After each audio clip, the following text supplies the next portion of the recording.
Okay, here we have. So, on Wednesday's class, we talk about the arithmetic things. So here, the computer arithmetic, and we start from the binary numbers representation. And you would have one question. The question one in your homework is about the binary representations, and also we mentioned something about the how there's computers store the number, and you would also have the one questions about the single precisions and how does the computer store the single precisions number. And we also take a look at the we have already talked about the rounding up, rounding down, rounding up for binary numbers in the computer. And the next things, the last things we mentioned is about the relative error and its representations. So today we are going to talk about some computations error. And the computations error, so we have two sessions here, and the session 5.3 is we assume that it is just the computer following the IEEE standards, and then for the computation here, the operation here, the addition, subtraction, multiplication, and division, and it's just a rounding of the exact result. So here, for example, this is the machine additions, and then it is just the rounding off for the exact results of the summation, and we can represent the this rounding off by the x plus y, and then 1 plus the delta here. The delta represents the relative error. And in the 5.4, we have another assumption, and it's about the error propagations in the arithmetic operations. And we also want to talk about the cancellations error happening in the arithmetic operation. So here we assume that the data we get is kind of polluted. And now if we have some polluted numbers data, and then how would the errors propagate through the arithmetic operations here? So as you can see, this is the assumption here. We have the data, but it's contaminated by the errors. And then now we can take a look at what is the error for the additions, subtractions, multiplication, and the divisions. So first, let's take a look at the let's consider the values. Here we have the we want to do the sum for the x plus y, but unfortunately the data is polluted. So now we have instead of having the exact true value for the x and y, and now we only have the polluted data, and then we can represent the polluted data by x 1 plus epsilon x, then and the epsilon x is just the relative error, and for the y, we have the polluted error, data, and then the polluted data is 1 plus epsilon y. Y times the 1 plus epsilon y. That is the polluted data. And if you forget why we represent the polluted data in this way, you can go back to take a look at the notes. Actually, this could be any, it is not just rounding off, rounding up of the x. It could be the approximations of the x. So we can represent the approximations of the x by the x times the 1 plus delta. Delta is the relative error without the absolute value sign. So here we have, okay, x 1 plus epsilon x, and then y times 1 plus epsilon y. They are the actual data we are operating. So now the question is, what is the relative error in the product operations?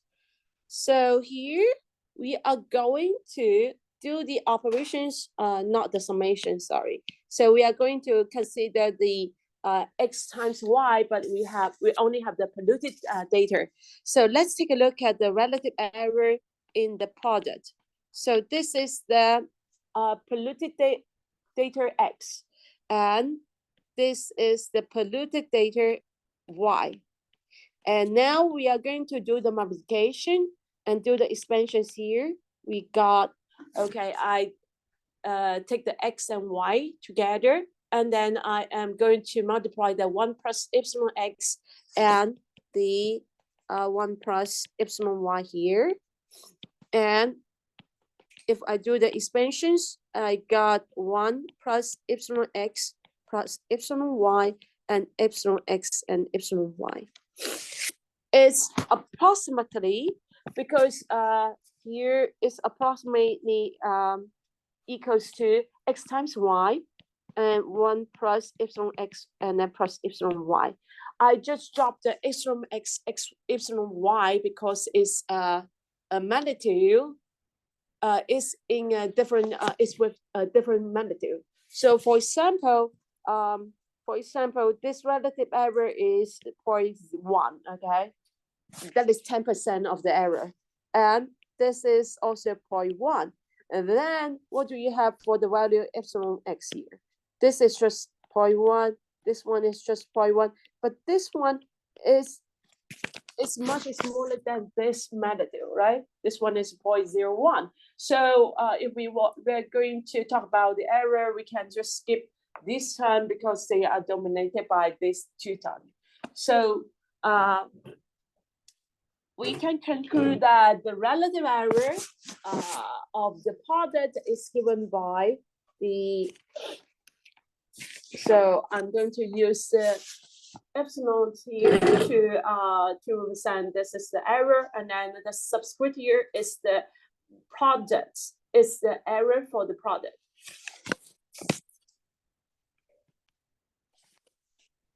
And so the error should be approximately equals to epsilon x plus epsilon y. This is the relative errors in the product operations. We say this is the benign operation, because you can see the relative error in the product operation, it's just the sum of the error of the data. It's the linear combinations, right? And we only have the in this linear combination, and then coefficients for each are 1, and 1 times epsilon x, and then plus 1 times epsilon y. And we call this benign operations in the computer. And let's take a look at another operation. So this is just a multiplication, and let's take a look at the division. And what's the relative error in the divisions operation? And we are going to do the same things as we did before. We are going to use the polluted data to do the calculation, and the polluted data for the y. And now I'm going to take the x divided by y here, because this is a true value. And then I'm going to calculate the relative error. And so first, in the numerator, we have the 1 plus epsilon x. And what about the divide by these things? Divide by the epsilon y. I'm going to use the geometric series here to rewrite the 1/1 plus epsilon y.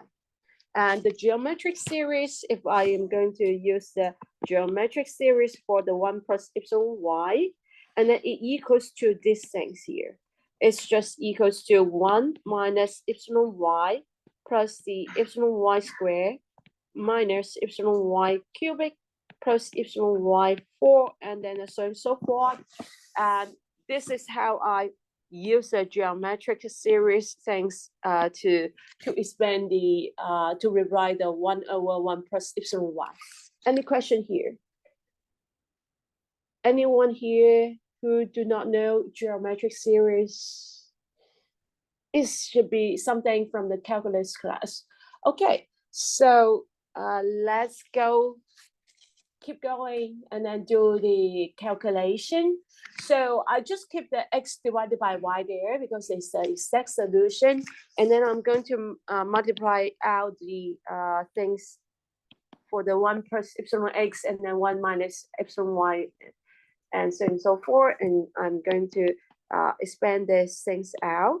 So for the first time I have, so 1 times all the things, 1 plus epsilon x times 1, and then I get 1 plus epsilon x, and 1 plus epsilon x times the minus epsilon y, and I get minus epsilon y minus epsilon x epsilon y.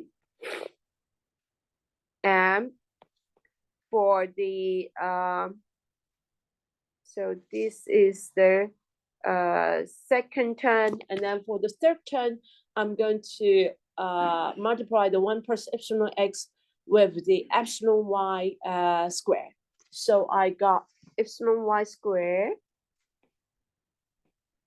and then plus epsilon x epsilon y square, and we have infinite terms after this.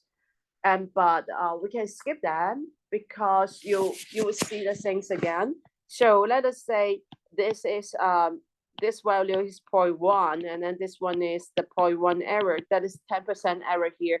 But for this time, it's just 0.1. This one is 0.1. But you will see the magnitude of them after the third time would become much smaller than the first 2 times.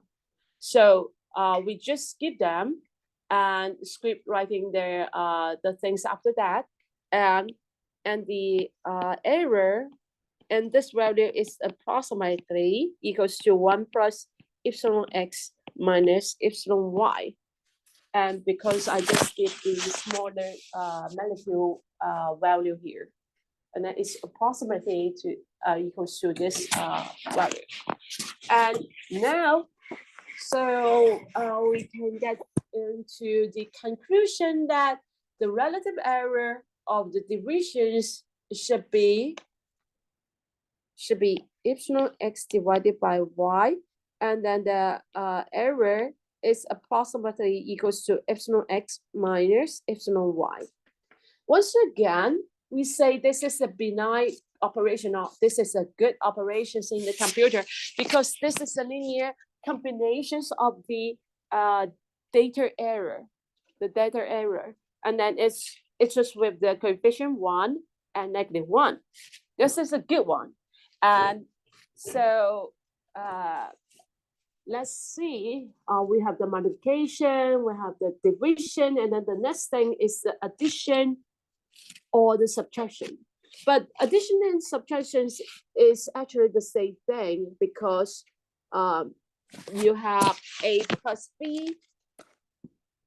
x plus b, y, and then it's the same as x plus the negative y. So x minus y is the same as x plus minus y, the negative y. So they are the same thing. So we can just take a look at one situation. I'm going to talk about the, let's say, we are going to talk about the addition here.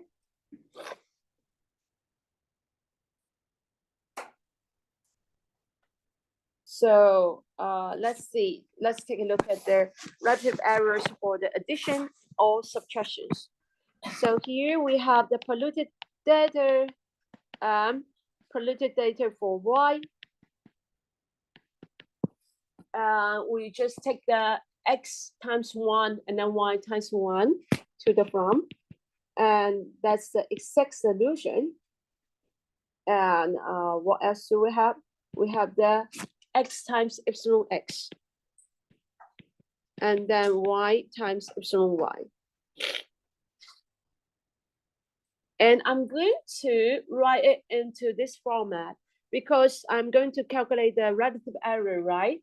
And so the relative error, my ultimate goal, it should be x plus y and then 1 plus something. And then this delta should be the relative error. This is my ultimate goal in the calculation. So what I'm going to do here is to get some things in common here. So this one, it should be the x plus y, and then times 1. This is the first term I got. So if I want to generate the third term here, and then what it could be, it should be divided by the x plus y, and then times x epsilon x. So this one, it means that I divide the x plus y and then multiply by x plus y, and it gives me the same value for this one. So now we will do the same thing for the last one, and divided by the x plus y and then multiply the x plus y again. And that's my relative error here. So I'm going to write down the relative error term here below, x plus y and x plus y epsilon x plus y x plus y epsilon y. And we would call this is the cancellations error formula.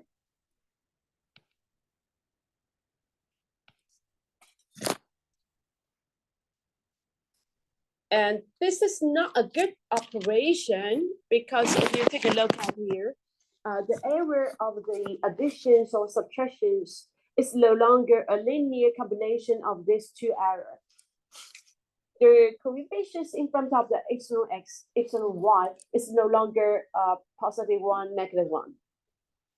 And what happens if x plus y is close to 0? It's close to 0, and then these numbers could be magnified to another magnitude. But if x and y has the same sign, and then you have the following estimations, and if the x and y has the same sign, and we still have a good operation. And let's take a look at here. So if x and y has the same sign, and then we do have epsilon x plus y, and this error, it should be x plus y has the same sign, and then this sign should be the same as the x sign, right? So actually we can bound this with negative 1 or 1 if you take the absolute value. So let us do the calculation here. The absolute value, taking the absolute value here. Let us take the absolute value, and I got, and if I take the absolute value of the error, and I got this. So it's, if I change the sign, you will see this. So it's smaller than or equals to, if I'm going to take the absolute value for each item and then do the sum, and then it should be the sign smaller than or equals to.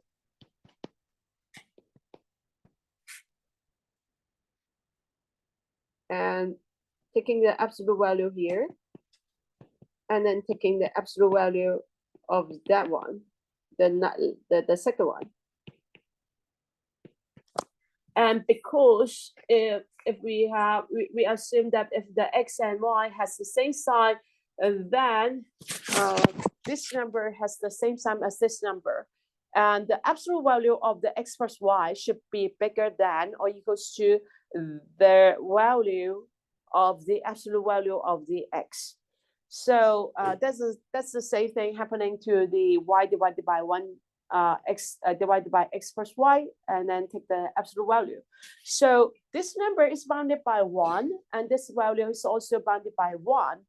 And at the end of the day, and we get the term for the additions if they have the same sign. So here we assume that x and y has the same sign, and then we have such an error bound here, and which means that if x and y has the same sign, and then our additions is still a good operations. But if they have the different sign and then close to 0, and then we will have we will have a cancellations error phenomenon, which means that these errors could be magnified. So I'm going to give you one example here in the error cancellations first.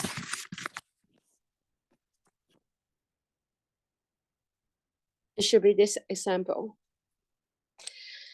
I have the true value. I have the true value x. I have the true value 1.0001. But I'm doing the subtractions, which means that they don't have the same sign. Okay. And now, if we want to just keep the only 3 decimal digits here, and doing the rounding off, rounding up, and then this one should be rounding down, and then I got 0.999. And this one, I'm going to round it down, and then this should be 1.000. And if I do the actual calculation for the actual number, the true number, and then y minus x should be the 0.0007. But if we do the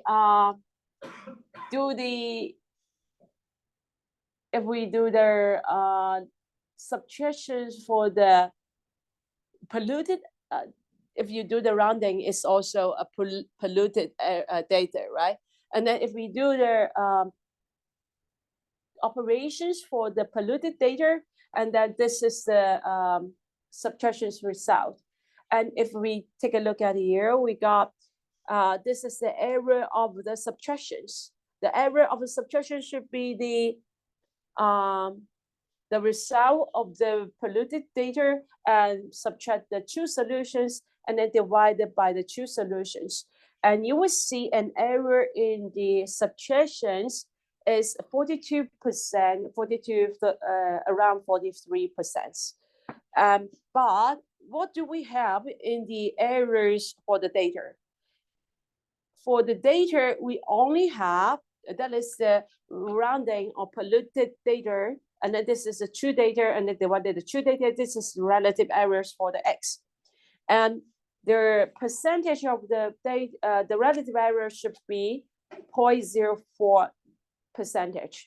And the same thing's happening to the y data. The relative error for the y should be the 0.01%. So now, do you see the things happening, the cancellations errors phenomenon? It would magnify the error. The data error is just like 0.04, 0.01, but when you do the subtractions, it got magnified, the error, 4285. Why do we have this? This is because if you go back to take a look at here, now we are doing some subtractions, and then that number is close to 0. And then because this one is close to 0, and then the epsilon x here, this errors got magnified. And this is the cancellations error phenomenon. And we do have another phenomenon is called example this is the example for error propagations. Error propagations in the operations. And so let's see that there's one example here, and then I believe this should be the 1 decimal digit computer.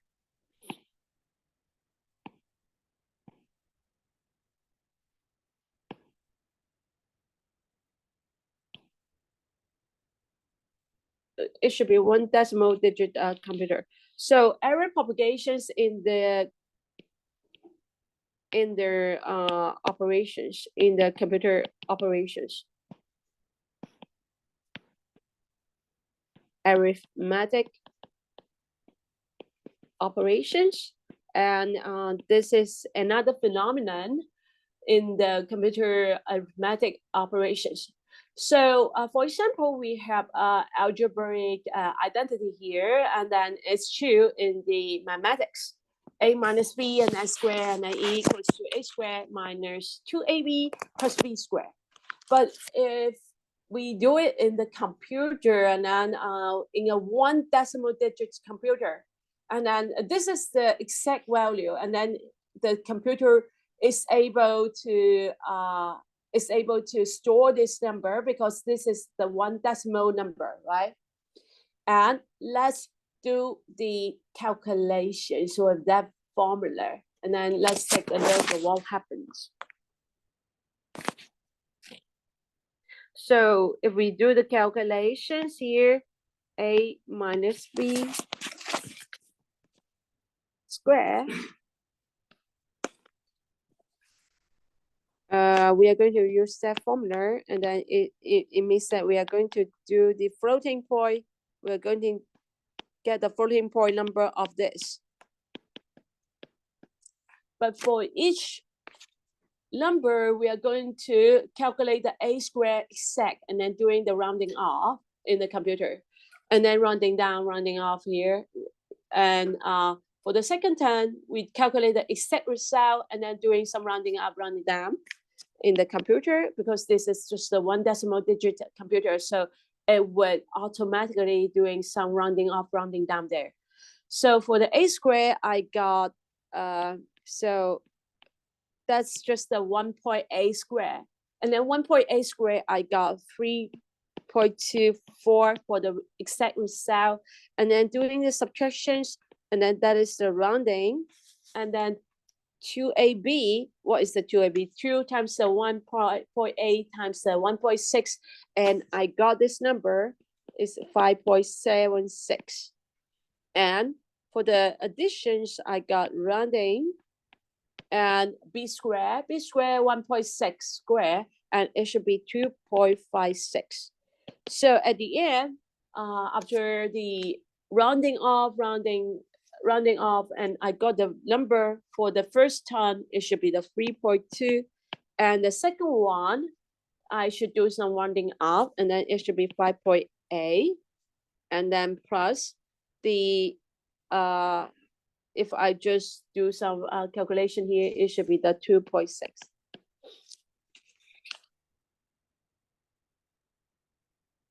And this result gives us the 0. And for the true solutions, and then you will see the true solutions should be a minus b squared, and then it should be like 0.004. So what is the error of propagations? You will see we don't have any pollutions in the data, but at the end, the computer would not give you the exact result. This is the error propagations phenomenon. It doesn't matter whether it is subtractions, additions, multiplication, or the divisions. If you do calculation and then doing some rounding, and then it automatically has some error propagations in the computer.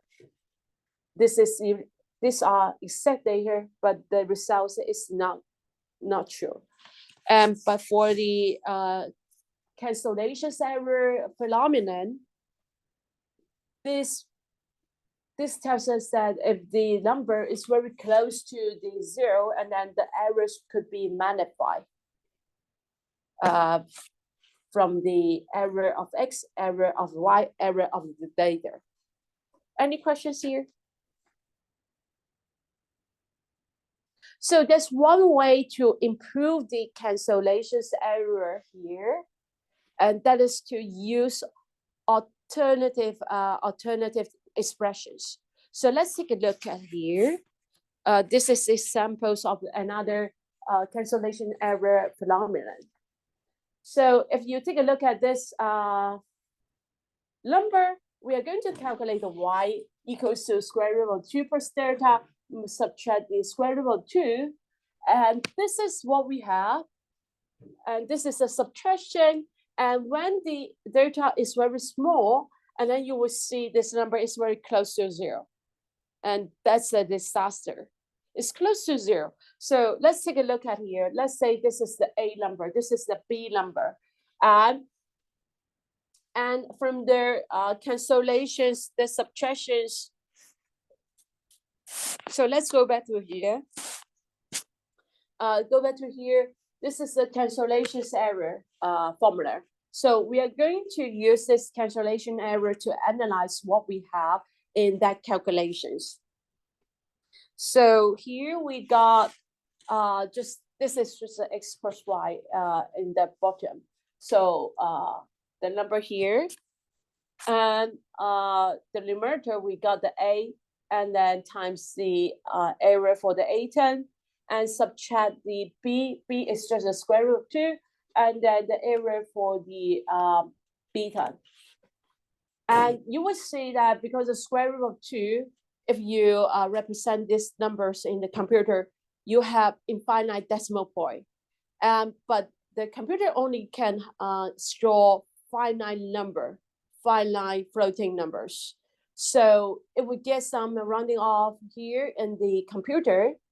And so at the end, you get this error in your computer, in your calculation, if you want to calculate this number. But you will see this one, because it is very close to 0, and it will magnify the error in the data. One of the things to solve this problem is one solutions to solve this cancellation errors is to use an alternative expressions here. So let's see, this is the one we want to calculate, right? This is square root of 2 plus delta, and then subtract square root of 2. And now we are going to multiply it by 1 and take a look at this number. This is just 1, right? This is this one number divided by itself, and then this is the number. And this is called the conjugate number for this one, for this number. So if you do the multiplication here, you will find out that in the numerator we got, it is just a 2 plus delta minus 2, and then we got delta here. And then in the numerator, you got square root of 2 plus delta. Here there should be a back square root, and then cover the delta. Square root of 2 plus delta, and then plus square root of 2. Now you get a nice, very nice calculations. Because now you don't have anything that is close to zeros in the analysis of the error. We don't have such an error term in the bottom in the numerator. So this is the solutions to solve the cancellations error, the magnify error here.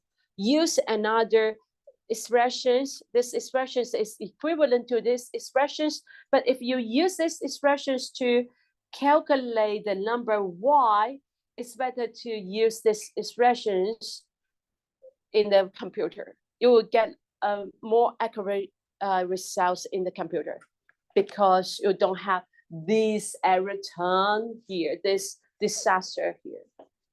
Any questions here? The data is good. And then this is the divisions operation. And we just mentioned that divisions is good is a good operations in the computer. Any questions? This is a subtractions operations, but after we do some handwritten transformation, and this operations becomes a divisions operations. And for the subtraction here, for the addition here, this is good because this number is not close to 0. So good operation, division is good operation, so the results is good. Any questions? If you don't have any questions, I think that's all the things we want to talk about for the error cancellations and the error in the computer operations. So to sum up, addition, subtraction is bad ones. And then divisions and multiplication are good operations. Any questions? Some people look confused. No questions? And this is the first chapter. And this is a very short chapter. And there's not so much information in it. And then it's quite boring, I know. And I hate this chapter as well. But the syllabus requires to learn it. Okay, this is the first chapter, and then we have 10 minutes left and go to some interesting chapter 6. This is the boring one, and then I would keep as little as material in the midterm exams for this chapter because I hate it. Okay. What's that? It's quite boring. It's some computer science things. So this is mathematics. Good. Let's take a look at the mathematics. So this is chapter 6. I haven't erased all the things because I think I just can't finish the chapter 5 today. But it happens that I hate this chapter so much, and then I go so quickly. So let's take a look at this chapter. This is finite difference mapper, and then it's used to approximate the derivative. Numerical differentiations, it means that we are going to do some approximations of the derivatives in this chapter. So let's take a look at the derivative of the function of f at x0, the definition of derivative. And in your calculus class, you are going to use some limit to define the derivative, right? So let's record this. The definitions of the definition of the derivative, it should be the f prime x0, and so we are going to take the limit, but before we take the limit, it should be the difference of two numbers, and it's the f evaluated at x0 plus h. H is just a step size, and minus fx0, and then divided by h. Is this, so we get a division here, and if we take the limit of h tends to 0, and this is the definitions of the derivative. Do you remember this? It's from your calculus class. If you forgot that, then take a look at the writing here. Okay. So from this definitions, actually we can get one way to calculate the approximations of the derivative. And that is just use the formula on the right-hand side and then ignoring the limit side. And that is the things we are going to use to approximate the derivative here. So on the right side, that is fx0 plus h, minus doing the subtraction, that is the difference of two numbers, and then divided by h. And now we are going to use this formula to approximate the derivative at the x0. But we need to make sure that these are for the small value H.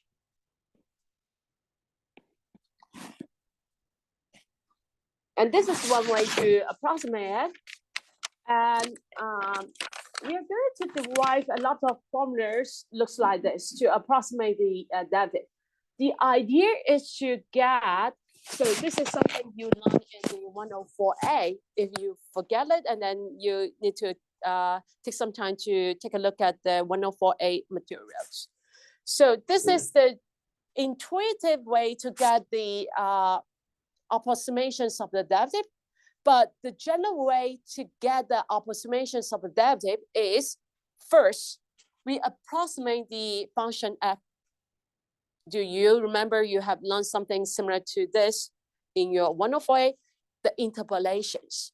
Interpolations of a function. Interpolation is not just the function itself, it's an approximations of that function. So first, we would get the approximations of a f, and then we take the derivative of that approximations, and that's the approximation of the derivative of the f at the x0. This is the whole idea. But this is just an intuitive way to get the first one formula, but we would use this general idea to derive this formula again. So let's see.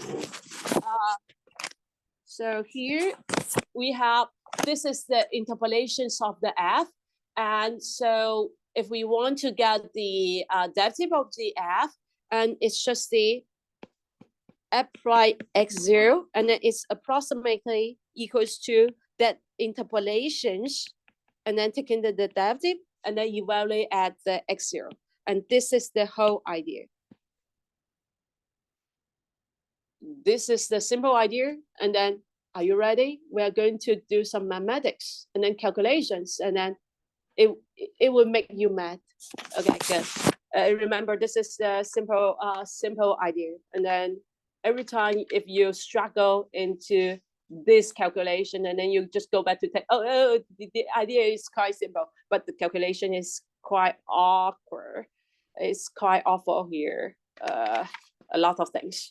So we are going to do some calculations here, but I will briefly mention some things here before we go into the calculations.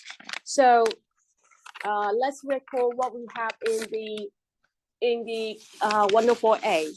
In the 104A, you have such an idea, and then that is the interpolations of the function. And this is one theorem in your 104A class. If the function is a n+1 continuous function on the interval a and b, and we have a lot of nodal points, and then they are x0, x1, and then xn, and then in the interval a and b, and we actually can do some interpolations between the points, among the points, and then we would get the interpolations polynomial, and then we would use the interpolations polynomial here. We would use the Pn here to represent the interpolations polynomial, and this is the n degree polynomial here. And what's the error term here? The error term here it should be, if you go back to take a look at the 104A lecture notes, it should be n+1, and then the factorial f evaluate at n+1 derivative cos cx, and then omega x nx. And I'm going to write down this one by one. So at this moment, the omega nx has one expression. So where the omega nx or omega nx, the expressions for this one, it should be the x minus x0, x minus x1, x minus x2, and all the way to x minus xn. And what is the cos cx? Cos cx is some point in between the interval a and b. Do you remember there's some things looks like this in the 104A? Yes, okay. all the students have taken 104A, and that's good. Because in the previous semester, in the previous quarter, someone is from another university, she hasn't learned the 104A before. And she has to take some extra time to learn such things. So this is interpolations results, and this is the interpolations polynomial. Interpolating polynomial here. And this one is error. The interpolations error.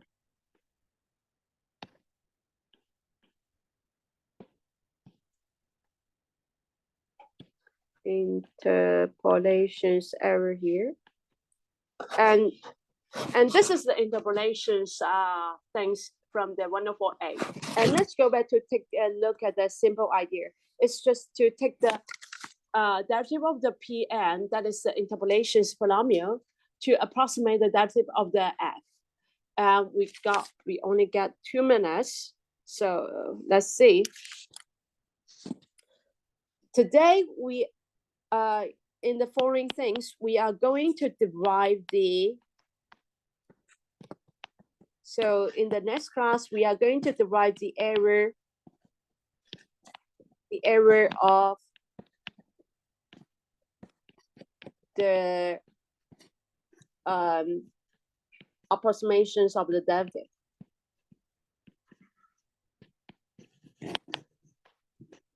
So that's the idea, how to do the approximation of derivative. We take the derivative of the both sides, right? And then the Pn prime x is the approximation of the f prime x. But we want to know what is the error in the approximations. So the idea is to get the derivative of this term, and then this is the error of the approximations of the derivative. But we would do the calculations in the next class, and you will find it's quite awful. You need to do a lot of things, but it will not be on your exam. So rest assured. It could be your homework, but would not be on your exam.